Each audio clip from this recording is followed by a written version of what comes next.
What if you believed you could achieve any success you've always wanted? What would you do differently? What would you think differently? Thank you for listening to On the Air with Jeannette Seibly. It's your time for success. I'm coming to you from the Mile High City of Denver, Colorado. My focus each week is to share with you success tips, insights, and how to do it that help you achieve the results and successes you've always wanted in your business, in your career, and in other areas of your life. Are you ready to uncover the success you've always wanted? Keep listening. Welcome. Did you know every leader has blind spots, and they are costly when they are not identified? Not only do these blind spots sabotage every leader's success, they also impact their results. Why? Because the team will question the direction the leader is taking. My name is Jeannette Seibly, and I've been an executive coach for the past 27 years. I've helped thousands of leaders identify their blind spots and guide them on how to keep their jobs, improve their results, and work through murky situations. Because this is when those blind spots can show up and create havoc. The good news is, every time we identify blind spots, those behaviors and mindsets that were getting in our way stop getting in our way. I want to invite you to listen to this podcast for what you need to do to identify your blind spots and make a positive difference when making decisions, leading teams, and creating unprecedented results. The following information I'm sharing with you is taken from an article I recently posted. The URL will be provided in the podcast overview. So first, let's define blind spots. What are they? This is taken from Exceptional Leaders Lab. Leadership blind spots are the specific areas where a leader, even a very successful leader, is missing something. A blind spot can be a lack of attention to a certain area or a part of the skill set that never really developed. All leaders have blind spots. No matter how hard we try to be self-aware and mindful, each and every one of us as a leader, we're not going to be able to identify our blind spots.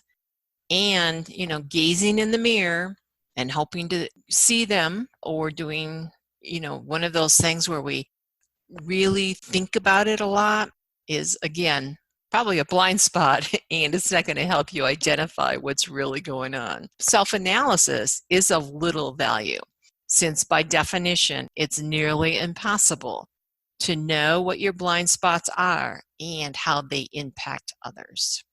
The challenge is to get the right help to uncover your blind spots before they disrupt or damage or sabotage your leadership success. So second, what are some examples of blind spots? You want to think about, I wonder what mine are, because that's a great inquiry. So here are the top 10 leadership blind spots, and this information was taken from Leaders Beacon. So as I go through them, why don't you take a moment and decide which ones do I recognize for myself? So here are the top 10 blind spots. Number 1, going it alone. And as you know, Lone Rangers do not work well in team settings. Number 2, being insensitive to your behavior on others. Too often we forget that whatever we do does matter and there will be an impact. Number 3, having an I know attitude. Thinking you know it all rarely helps you work well with anyone. Number 4, avoiding the difficult conversations. Yes, those tough conversations can be difficult. However, learning how to talk through a situation for win-win-win outcomes really does help build your leadership savvy.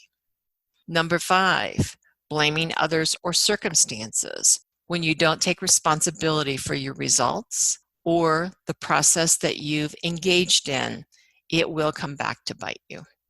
Number 6, treating your commitments casually. Integrity will come back one way or the other, like a boomerang, if you're not taking your commitments seriously. Number 7, conspiring against others. Yes, Gossiping will get in your way. Number 8, withholding emotional commitment. When you lack compassion or your emotional responses or your emotional intelligence isn't in sync with what is required in the moment, it can come back to bite you. Number 9, not taking a stand. I think we've all worked with wishy-washy leaders, and we know that that style really does not work. The question is, where are you not making a decision or making the right decisions? And number 10, tolerating good enough. Mediocrity is probably one of the top challenges that many leaders have today. As a leader, seeing your blind spots will help you move forward faster and more effectively. However, it begs the question, how can you see these blind spots quickly and effectively? How do we know that they're really blind spots?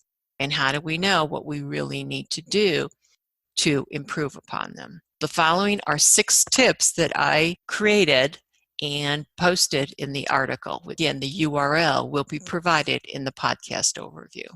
Number 1, how to identify your blind spots is use a qualified assessment and a 360-degree feedback system. These will help you discover your inherent strengths and weaknesses.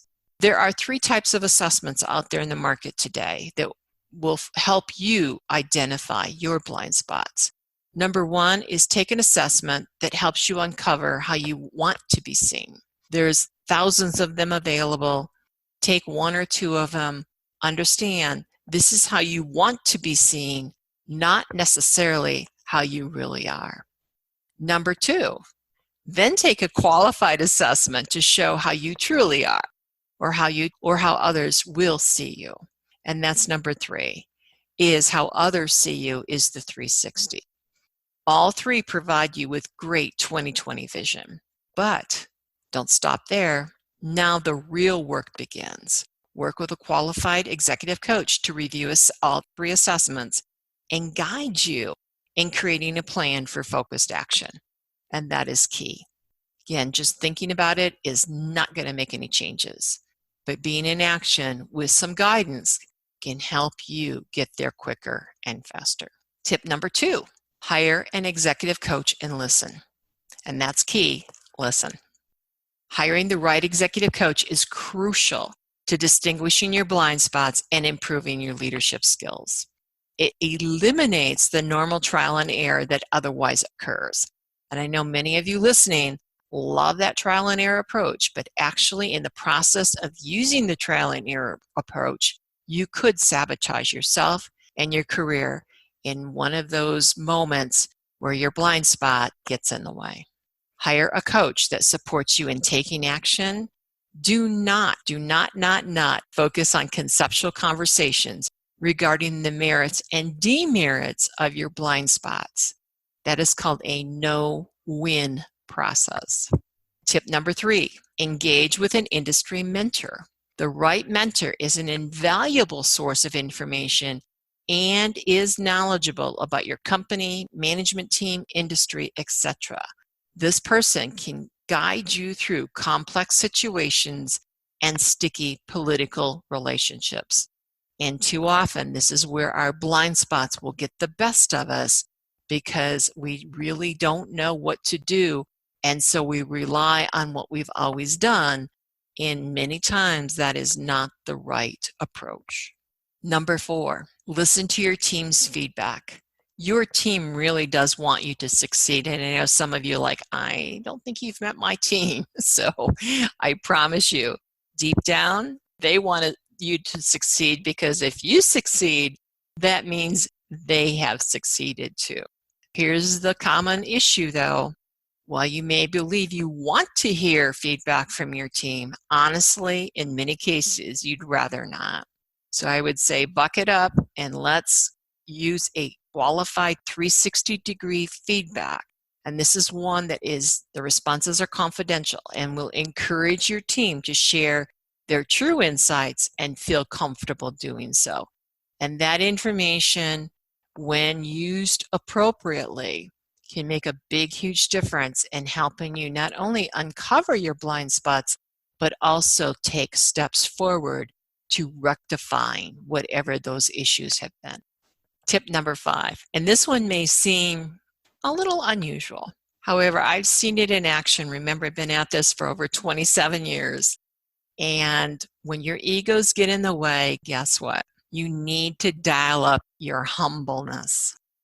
So take part in an emotional intelligence workshop, since egos are the biggest challenge of any leader and where a lot of blind spots reside and get in your way. Remember, it takes practice to achieve mastery, so it's not going to happen overnight. The goal is to dial down the ego. And how do you do that? Is you create an awareness of your impact on others. And remember what we said earlier about your behaviors and attitudes. You may think you understand the impact on somebody else, but unless you've walked in their shoes, which is not possible to do, you will not understand. You cannot understand the impact that has your attitude and behaviors have on others. Also, by dialing up your humbleness, it's going to help you, it's going to help guide you on how to create win-win-win outcomes. And for every leader, that is really crucial, particularly in today's workplace cultures. Tip number 6, improve your all-important communication skills. Your ability to write, speak, and talk with others in a positive way, in an engaging way, is crucial to your success. Improve these skills by recognizing your biases, which, yes, are also your blind spots. Take responsibility for how you speak differently to different people. And if you think you don't, turn on the tape recorder or work with your coach and have them help you identify when that happens. And also, very importantly, don't forget to improve your writing style, because the last thing you want to do is leaving others baffled as to what you really mean. And I know you've received these kind of emails from your boss and you scratch your head going, I wonder what that really means. Don't become one of those type of leaders. Say what you need to say and say it in a respectful way. And if your writing style is not up to par to be able to do that, have somebody help you and develop that skill, because writing using text or emails has really become even more important in today's workplace. So embracing these 6 tips will fast forward your ability to uncover your blind spots and exponentially improve your leadership results. Until next time, I want to thank you for listening to On the Air with Jeannette Seibly. It's your time for success. Tune in next week for more insights on how to achieve the success you've always wanted with my straight talk for dynamic results. Until next week, enjoy a great and successful week.